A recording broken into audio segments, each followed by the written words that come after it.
Today we are talking Bears versus Buffs. Cal, Colorado, this weekend in Boulder, and it's coming up right now.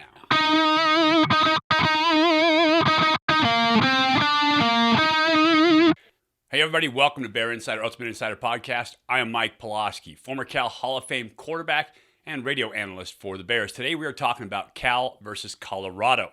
Now I know going in, not super sexy for everybody at home. Colorado, one of the worst teams in college football right now.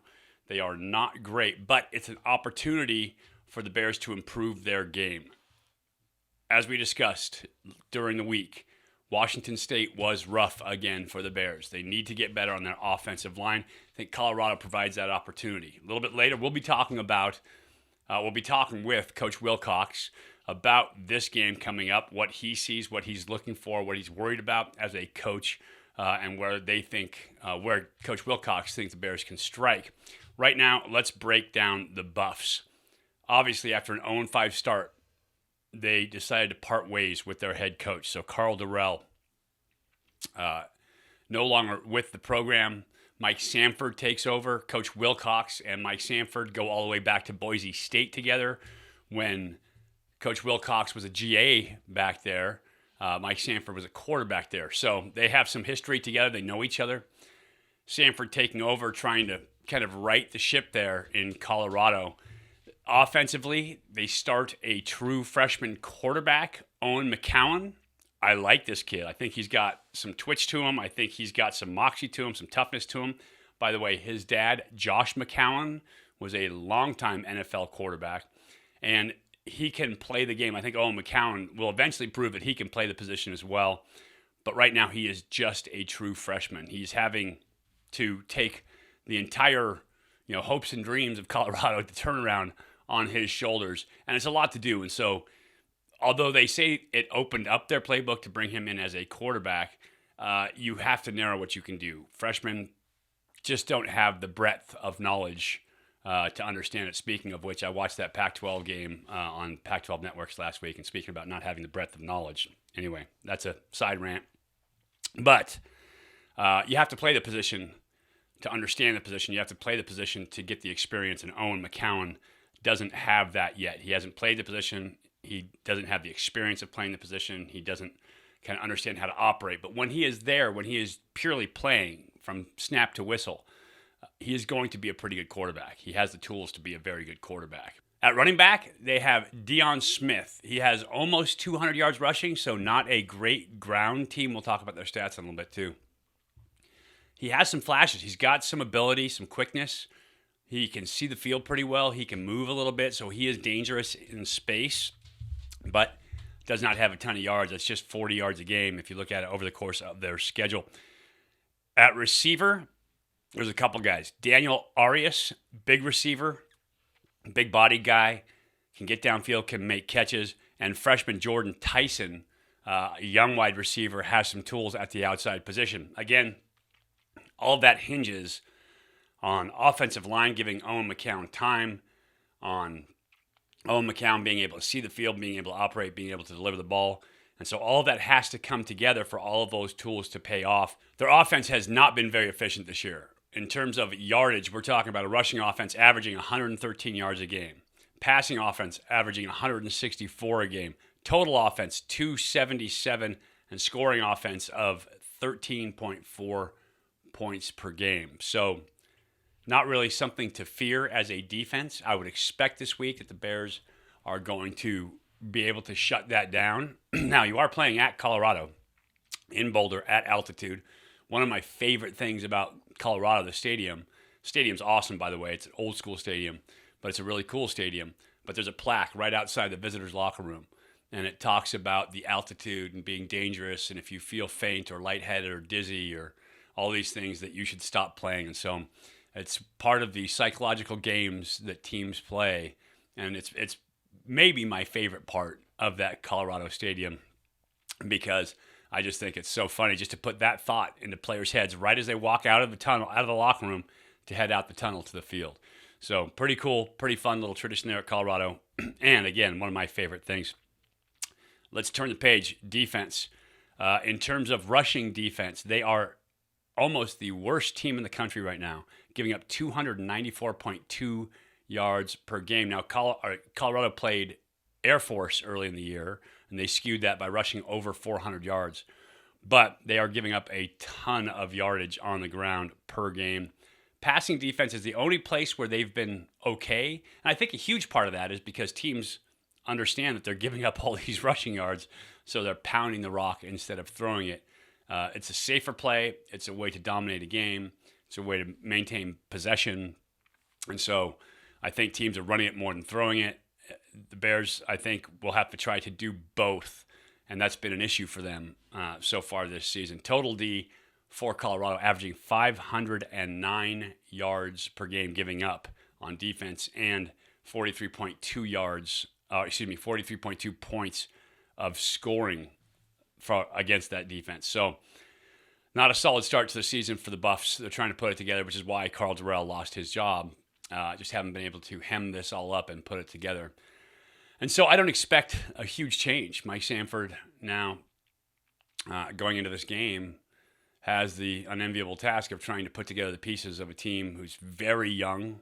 I think they have 14 freshmen on their two deeps or starting rosters. And so that's tough to deal with.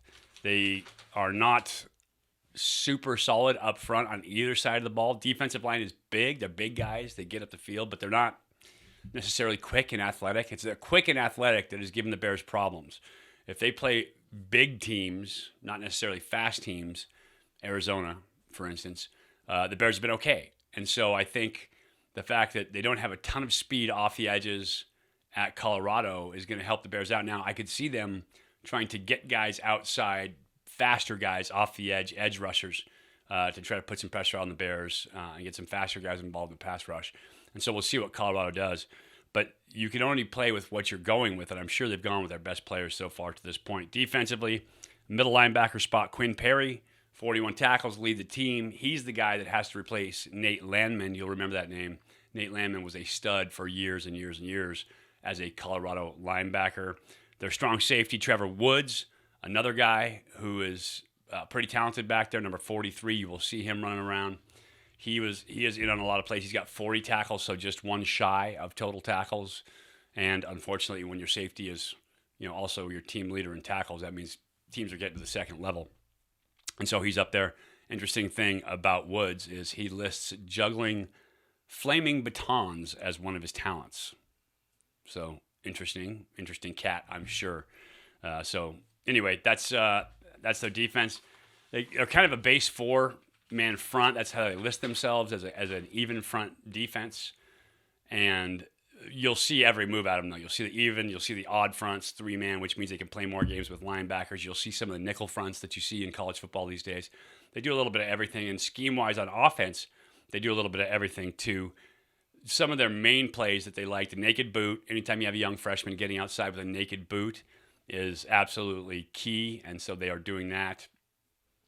They like the mesh route, made famous by the air raid, where you have underneath receivers crossing each other, and you have a posted up route over the top of that, and then something tagged on the outside.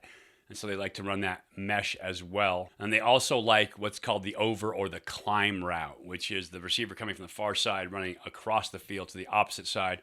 And they'll generally pair that with a quick out by the inside receiver to the boundary and a go route there. So they run all these things, kind of typical of college football these days, things that the Bears have seen week in and week out. It's just recognizing formation, recognizing plays, reading your keys, and reacting to it. And the Bears are a 14.5-point favorite, so I would think they would have to nail this one down. We shall see when we get to Boulder. Right now, let's talk to Coach Justin Wilcox and get his thoughts on the game. The beauty of football is you got to go on to the next one, and you've got the next one coming up, Colorado. Tell me about the Buffs. They seem to be in a state of disarray right now. When you look at them on film, they've got some issues.